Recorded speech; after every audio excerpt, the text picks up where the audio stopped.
안녕하세요. 의사는 치료하고 자연이 낫게 한다. 경의바른 한의원 원장 주진원입니다.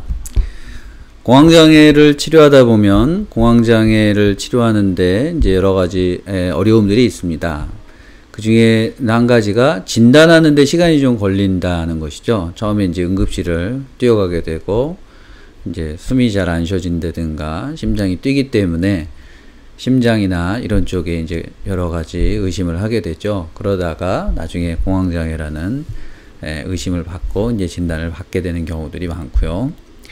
그리고 그 다음에는 이제 이런 발작 현상들에 대해서 우리가 치료를 하게 될 때 어느 정도 발작 현상이 조금 진정이 되지만 발작 현상이 없더라도 이런 만성적인 그 불안 상태로 계속 진행이 오래 가게 되는 경우들이 많이 있습니다. 이런 것들이 공황장애를 치료하는 데 여러 가지 이제 어려운 점이 될 것이라고 생각을 합니다.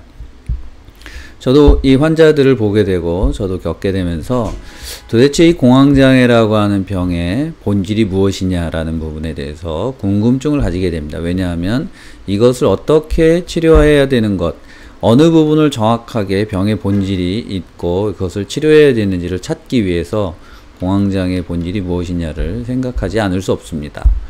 여러분들은 이 병의 본질이 무엇이라고 생각을 하시는지는 모르겠습니다. 자, 먼저 공황장애라고 하는 병은 급격한 공포 발작, 공황 발작을 특징으로 하기 때문에 병명 말 그대로 공포 발작을 주 특징으로 하는 이제 병이 되겠습니다.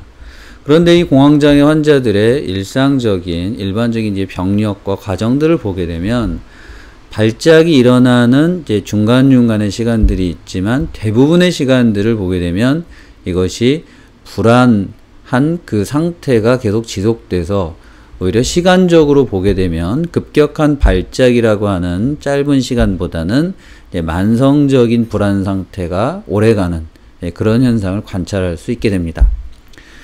그래서 저는 이런 만성적인 불안 상태가 이런 중간중간 짧게 나타나는 이제 발작 단계들을 더 크게 왜곡해서 크게 생각하게 되지 않나라는 생각을 하게 됩니다. 왜냐하면 이것은 이제 불면증 환자분들에서도 조금 보일 수 있는 경우인데요. 잠을 못 주무시는 분들이 실질적으로 잠을 못 주무시는 분도 있습니다. 꼬박 몇 날 며칠 못 주무시는 분들도 있고 때로 어느 정도 일정 시간 잠을 자지만 여전히 잠을 못 잤다고 느끼는 경우도 또한 있습니다. 이것은 바로 잠에 대해서 불면 자체에 대한 이제 불안을 가지고 있습니다. 그래서 오늘 밤에 잠을 못 자게 되면 어떡하지라고 하는 그런 걱정들이 실제적으로 이 불면증의 상당히 많은 부분을 차지하고 그런 긴장과 두려움과 불안 자체가 또 불면증을 유발하게 되는 것이죠. 그래서 마찬가지로 제가 생각하기에 이 공황장애라고 하는 병은 공황 발작보다는 평소에 만성적인 이 불안 상태가 있는 것, 이것이 바로 공황장애의 본질이 아니겠느냐라는 생각을 하게 되고요. 대부분 이 불안을 가지고 있는 것이 이제 우리가 흔히 예기 불안이라고만 교과서적으로는 표현이 되어 있습니다. 하지만 공황장애 환자분들이 이런 예기 불안만을 가지고 있게 되는 경우보다 오늘 말씀드리려고 하는 것은 평소에 이 공황 발작에 대한 불안 외에도 일상생활에서의 불안이 상당히 높다라는 것을 제가 이런 문헌이나 또 연구 자료나 제 경험을 통해서 발견하게 됩니다. 그래서 제가 생각하기에 이 공황장애를 치료하기 위한 가장 핵심적인 공황장애 본질을 요약하라고 하면 저는 이 공황장애는 만성적이고 높은 불안장애의 형태다. 그것이 때때로 불안이 아주 심해질 때 공황 발작이 나타나는 것이다 라고 생각을 하게 됩니다. 그래서 공황장애 치료의 어떤 핵심적인 부분은 공황 발작과 함께 만성적으로 갖고 있는 높은 불안 상태를 해결하는 것이 치료의 본질이 아닐까라고 생각을 하게 됩니다. 그러면 사람들은 어떻게 해야 정서적인 안정감을 가지게 되고 또 어떻게 하면 또 불안을 또 획득해서 이렇게 높은 불안을 가지게 되는 것일까요? 이제 이런 질문에 대해서 여러 가지 많은 연구들이 있었고요. 또 불안이라고 하는 주제 자체가 굉장히 철학적이면서도 또 사회학적이고 또 이런 과학적인 측면뿐만 아니라 종교적인 영역에서까지 다루는 굉장히 광범위한 인간의 본질에 관한 주제이죠. 하지만 이제 오늘 제가 이야기를 드릴 부분은 좀 좁혀서 이 불안이 오게 되는 어떤 물리적인 형이학적인 원인들을 이제 한번 생각해 보려고 하고, 제가 발견한 약 3가지 정도의 원인이 아마 이 공황장애 환자들이 갖고 있는 높은 불안의 원인이 아니겠는가라고 생각을 하게 됩니다. 자, 첫 번째로 공황장애 환자들을 이렇게 병력을 이야기를 하다가 보면 어린 시절에 일정한 공통점들을 가지고 있는 것 중에 하나가 바로 이 분리불안이라고 하는 것이 되겠습니다. 분리불안은 말 그대로 어린아이가 어머니와 떨어지기 싫어서 불안해하는 것을 말하는 것이죠. 이와 관련된 아주 유명한 심리학의 이제 실험이 있습니다. 할로우라고 하는 분이 새끼 원숭이를 가지고 실험을 했는데요. 자, 이 새끼 원숭이를 어릴 때 태어나서 어미로부터 분리시키게 되고, 이제 이 새끼 원숭이에게 가짜 엄마를 만들어주는 것입니다. 자, 가짜 엄마를 하나는 철망으로 해서 우유를 주게 되는 가짜 엄마고요. 하나는 우유를 주지는 않지만 그냥 털이 있는 천으로 덮어둔 것이죠. 이 실험에 참가한, 실험을 기획한 학자들의 예상은 이 어린, 고립된, 분리된 새끼 원숭이가 그나마 애착을 가지게 되는 것은 아마도 우유를 주고 먹을 것을 주는 가짜 엄마가 아니겠는가라고 예상을 하였습니다. 하지만 실제 결과는 예상과 달리 이 어린 원숭이는 이 털이 있어서 이렇게 만질 수 있고 접촉할 수 있는 이 가짜 털만 가진 가짜 엄마에게 거의 24시간 붙어 있게 되고, 배가 고파서 먹을 때만 잠깐씩 먹이를 주는 엄마에게 갔던 것이죠.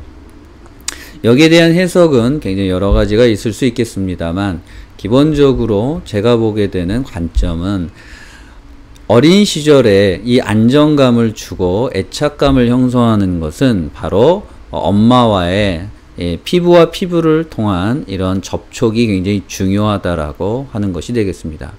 그래서 이것을 말씀드리는 이유는 공황장애를 겪는 우리 환자분들이, 저를 포함해서도 그렇습니다만, 어린 시절에 이런 엄마와 애착관계를 형성하는, 피부와 피부로 닿는 애착관계를 형성하는 그 관계 과정이 조금 미흡하다, 미진했다라고 하는 부분들을 공통적으로 발견할 수가 있습니다. 그리고 또 분리불안이 있는 경우도 있지만, 분리불안까지는 아니어도 이렇게 애착관계 형성이 조금 미진하고 부족했다라고 하는 것들을 많이 발견을 하게 됩니다. 이제 어릴 때 조부모의 손을 통해서 좀 자란다든가, 또 이런 여러 가지 것들이 발견이 됩니다.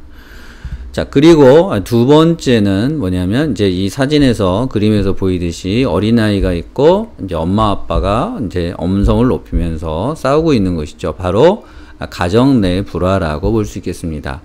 부모의 불화와 이혼이나 이런 가정이 깨어지는 것들은 어린아이에게 굉장히 큰 스트레스가 되고, 너무나 당연히 우리는 이것이 불안을 만들 수 있다는 것을 이해할 수가 있습니다. 그런데 여기서 한 발 더 나아가서 이런 어린아이들이 가정 내에서 겪는 불안의 또 한 가지 중요한 사항은 부모와의 사별이 되겠습니다. 그래서 어머니나 아버지가 일찍 돌아가시고 여유 있는 경우에 불안을 느끼게 되는데, 그 중에서도 특히 아버지가 돌아가신 경우에 더 불안을 느끼게 된다고 합니다. 그것은 아버지가 경제력을 가지고 경제적 가장으로서 역할을 하던 것이 경제력이 상실되면서 여러 가지 겪는 어려움들 때문에 오히려 아버지와의 사별이 이런 공황장애 환자들에게서 불안을 높게 만들어가는 한 요인이라고 이야기를 하고 있습니다. 자, 그리고 또 중요한 것 한 가지는 바로 어린 시절에 겪게 되는 이제 공포 사건입니다. 즉 우리가 흔히 트라우마라고 하게 되는 것인데요. 어린 시절에 겪은 어떤 굉장히 그 공포스러운 사건들을 겪게 되다 보면 그 기억이 때로는 사라질 수도 있지만 그 감정은 그대로 남아있게 돼서 평소에 이런 높은 불안을 형성하게 된다는 것이죠. 그래서 연구에 의하면 어린아이들이 공황장애 환자들이 겪은 그 공포 사건 중에 가장 공통적으로 나오는 것이 바로 어린 시절에 겪었던 주사에 대한 공포라고 이야기를 하게 됩니다. 주사라고 하는 것이 뭐 어떤 어린아이든 공포를 안 가질 수가 없습니다. 다만 이제 이 공포에 대해서 좀 예민한 그런 어린아이들이 있겠죠. 그래서 이런 주사에 대한 공포가 형성이 돼서 이것이 이제 가운을 입은 의료인이나 또는 병원 자체에 대한 거부감을 가지게 되는데, 성인이 되어서 이것을 의성적으로 극복을 하게 된다 하더라도 어린 시절에 형성된 이런 공포가 평소에 높은 불안을 유발하는 것으로 되어 있고, 또 이런 사건이 아니더라도 다른 사건들을 통해서 트라우마가 생기면 여전히 높은 불안감을 형성하는 것으로 보고를 하고 있습니다. 저 역시 제가 어릴 때 물에 빠져서 익사할 뻔했던 그런 그 기억이 있기 때문에 그것이 또 이 공황장애가 발병하는데 굉장히 중요한 요인이었다고 하는 것을 나중에야 제가 찾게 되었던 것을 고려하면 이 어린 시절의 트라우마는 굉장히 중요한 사건이 되겠습니다. 뿐만 아니라 이 어린 시절의 기억 중에서도 특히 기억이 만들어지기 이전의 4, 5세 이전의 기억들, 즉 프로이드가 말하는 어린 시절의 그런 기억들이 억압되어서 나중에 성인이 되었을 때 이런 신경증을 유발할 수 있다라고 하는 것 역시 굉장히 중요한 하나의 근거가 될 수 있겠습니다. 자, 이상 불안을 공황장애 환자들이 느끼게 되고 이런 단순한 얘기 불안이 아니라 일반적으로 일반인들보다 높은 불안을 가지고 있게 되는 원인 3가지를 어린 시절의 체험에 대해서 한 3가지 정도를 제가 말씀을 드렸습니다. 이와 관련돼서 굉장히 중요한 하나의 이제 원리가 있는데요. 기억은 사라져도 감정은 남는다고 하는 것입니다. 즉, 우리가 어떤 공포스러운 사건, 불안한 사건, 불유쾌한 사건들이 있었지만 그런 사건들이 기억에서 사라질 수 있습니다. 기억이 안 날 수가 있죠. 시간이 지나면. 하지만 그와 관련되었던 불쾌한 감정들은 여전히 남아있게 되고, 뿐만 아니라 그 불쾌한 감정들은 계속 조그만 자극에도 반응해서 계속 증폭된다라고 이야기를 하고 있습니다. 혹은 어떤 분들은 그렇게 말씀을 하시기도 합니다. 이런 여러 가지 심리적인 부분을 의지로 이겨야 된다거나 자꾸 그런 부분에 노출을 해서 극복하는 방향으로 가야 된다라고 말씀을 하시는데, 한편으로는 맞지만 또 한편으로 준비되지 않은 이런 불안에 대한 노출은 불안을 더욱더 증폭시키고 크게 만들 수 있다는 것이죠. 자, 한방에서는 이 불안을 어떻게 볼까요? 자, 한방에서도 역시 이 불안에 대해서 오랫동안 인지를 해왔는데, 한방에서 바라보는 이 불안의 역사는 인류의 역사와 동일하다고 볼 수 있겠습니다. 즉, 오래전부터 우리 한국도 그랬지만 많은 전쟁이 있었습니다. 이 전쟁이 한번 나게 되면 뭐 다치고 죽고 하는 것은 일상 다반사가 될 것이죠. 그리고 전쟁이 굉장히 빈번하게 벌어졌다는 것을 역사 기록을 통해서 보면 알 수 있는데요. 그런 빈번한 전쟁과 또 질병과 또 굶주림으로 인한 또 이웃과 가족들의 또 이런 고통과 죽음을 겪으면서 인간은 늘 항상 공포와 불안 속에서 살았다고 해도 과언이 아닐 것입니다. 그렇기 때문에 우리가 느끼는 이런 공황장애에서 느끼는 불안과 공포 그 이상으로 고대인들은 아마 느꼈을 것이라고 생각을 하고요. 그것에 대해서 고대인들 역시 충분히 인지를 하고 그것을 해결하기 위한 노력들을 해왔던 것이 어떻게 보면 바로 이 한의학의 역사라고 볼 수 있을 것입니다. 그래서 이 공황 발작이 일어나는 것에 대해서는 한의학의 병리 기전으로 이것을 담화요심이라고 이야기를 할 수 있습니다. 담이라고 하는 것은 우리 몸에 생기는 이제 불필요한 노폐물인데, 우리가 스트레스를 받으면 나오는 불필요한 스트레스 호르몬, 코티솔이나 이런 것들을 또 들 수 있겠습니다. 이런 것들이 불필요한 노폐물들이 사람의 몸에서 화기운을 만들어내고 이것이 심장을 요동하게 한다. 즉 심장이 마구 뛰게 되는데, 심장뿐만 아니라 심장을 뛰게 만드는 자율신경 전체를 총칭해서 이렇게 말을 할 수 있을 것입니다. 그리고 우리가 평소에 느끼는 이런 예기 불안을 포함한 높은 수준의 불안을 한방에서는 한방의 병리로 보면 그것은 간기울결이라는 것과 심담허겁으로 볼 수 있겠습니다. 간기울결이라고 할 때 간기라고 하는 것은 인간의 의지를 말을 하고 있습니다. 그것이 어떤 원인으로 울결이라고 하는 것은 억압되어서 무의식으로 가라앉게 된다라는 이제 프로이드적 해석도 충분히 가능한 대목이고요. 우리가 흔히 화병이라고 부르는 것의 병리에 중요한 것이 한방에서 바로 간기울결이라고 하는 것입니다. 대부분의 민초들이 이렇게 질병과 또 불필요한 전쟁으로 인해서 억압받고 고통을 받아왔고 그런 억울한 심정들을 가지고 이제 살아왔던 것이 인간의 인류의 역사라고 생각한다면 이런 의지가 꺾이고 억압되는 현상들이 늘 일어났다고 볼 수 있을 것이고요. 이런 것들이 이제 인간에게 내부에서 불안이라고 하는 형태로 나타났던 것이라고 볼 수 있습니다. 자, 그리고 현대의학에서도 과학에서도 이런 스트레스가 지속되게 되면 코티솔이라고 하는 스트레스 호르몬이 나오고 이것이 다시 뇌에 있는 기억과 관련된 해마라든가 전전두엽의 신경들을 약화시키는 것으로 밝혀져 있는데 바로 한방에서도 이렇게 스트레스가 계속되면 심과 담이 허약해진다라고 이야기를 하게 됩니다. 앞서 말씀드린 것처럼 심이라고 하는 것은 자율신경계와 이런 신경계를 포괄적으로 정서의 반응을 만들어내는 이런 신경계를 포괄적으로 지칭하는 언어인데요. 이런 부분들이 약해지기 때문에 자그마한 자극에도 계속 놀라고 반응하게 된다라고 하는 것이죠. 그래서 앞서 말씀드린 대로 기억은 사라져도 감정은 남는다라고 하는 그런 현대 정신의학의 또 굉장히 중요한 심리학의 이런 전제와 원리들이 한의학에서도 여전히 간기울결이나 심담허약이라고 하는 병리로 남아있게 되는 것이고 한방에서는 이 부분을 이 불안이라고 하는 것을 이런 병리적인 진단하에서 접근하여 치료를 한다고 할 수 있겠습니다.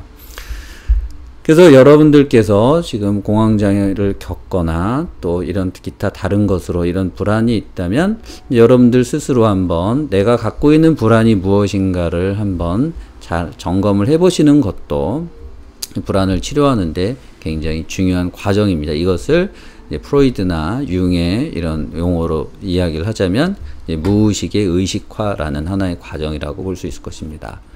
그래서 여러분들께서 이런 또 높은 불안을 가지고 계시다면 그것이 치료 방법이 없는 것은 아니라고 생각이 되고요. 또 충분히 한방 치료가 여러분들에게 도움이 될 수 있을 것이라고 생각을 합니다. 자, 오늘 제가 준비한 정보가 여러분들에게 조금이라도 도움이 되셨기를 바라겠습니다. 감사합니다.